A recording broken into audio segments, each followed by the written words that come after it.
I'm James with Net News Ledger. We're outside Thunder Bay City Hall. I'm here with Robin Rickards, who's running at large in the civic election. Robin, welcome to City Hall. How you doing, James?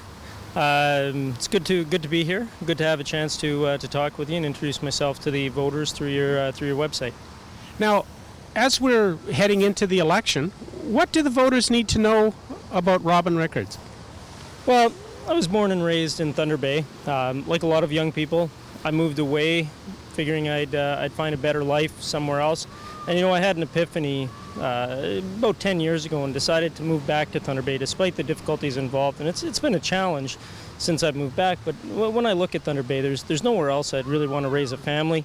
I mean, when we look at the natural environment, we've got a location second to none in the world. And I mean, having served with the military all over Canada, all over the world, I've had the opportunity to see a large part of this world, and there's nowhere like Thunder Bay. So the problems that we have here are all man-made, and they can be solved by us as well. So that's one of the reasons I'm interested in running for City Council, because I think we owe it to the next generation of residents to leave something a little better than we found it. Now, in terms of the issues that we're seeing here in the city, what are the voters at the doors telling you are the top issues? Well, what I'm finding more than anything is there's a question of taxes, and I've structured my platform to respond to that. The long and short is we've faced some real troubles over the past few decades. We've seen a lot of our industrial tax base disappear, the grain elevators, the mill. That burden shifted to residential homeowners. At the same time, we've seen, I'd argue, an ill-thought-out expansion of the city that didn't consider the consequences of expanding physically the way we have. And so now we have an infrastructure burden that's difficult to sustain, and we're not taking full advantage. You look at the downtown cores.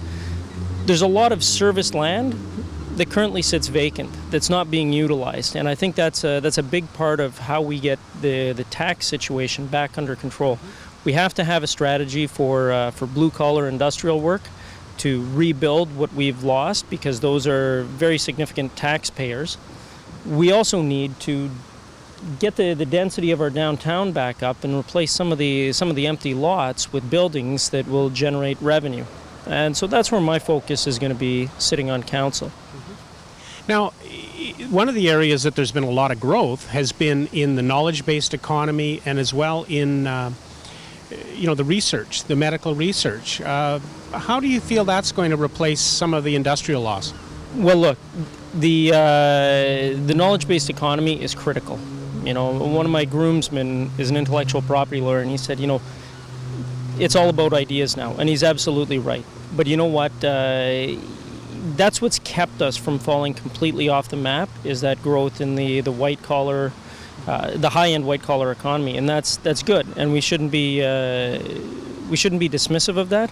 But we've got a whole segment of Thunder Bay society that's been left behind. I'm thinking of all those guys who worked at the mills, worked at the elevators, that I see when I'm at work at Bombardier, who I deal with the lucky ones who were able to parachute into something that kept their families at a level that was somewhat comparable to what they had. Most of those folks that worked at the elevators and the mills haven't been so lucky.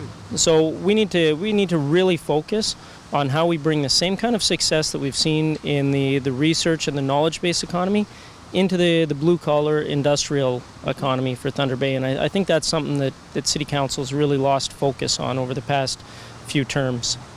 Now, of course, today we've had a horrible day crime-wise with a murder. What's the solution to the criminal growth of problems in Thunder Bay? Well, there's two sides. There's the short term and the long term. The short term, what we need is more community-based policing. We need to get officers out of their vehicles, dismounted. I'm a soldier. I spent a significant amount of my life in Afghanistan patrolling both mounted and dismounted, and I'll tell you, the information you get from people when you're dismounted is heads and shoulders above the information you get when you're doing mounted patrol. So we've got a situation where the police do essentially mounted patrols throughout the city, and there's a small dismounted presence at certain parts of the day. It's not enough. We've got to focus on that to generate the information, the intelligence that we need to combat crime on a day-to-day basis. In the long term, what we need, the base of crime is socioeconomic. So we've got to attack the root causes of poverty in our community that lead people to sort of give up and sort of end up in these situations where they find themselves in conflict with the law. So those are the two elements, the twin pillars that I'd say are critical to solving the crime problems in Thunder Bay.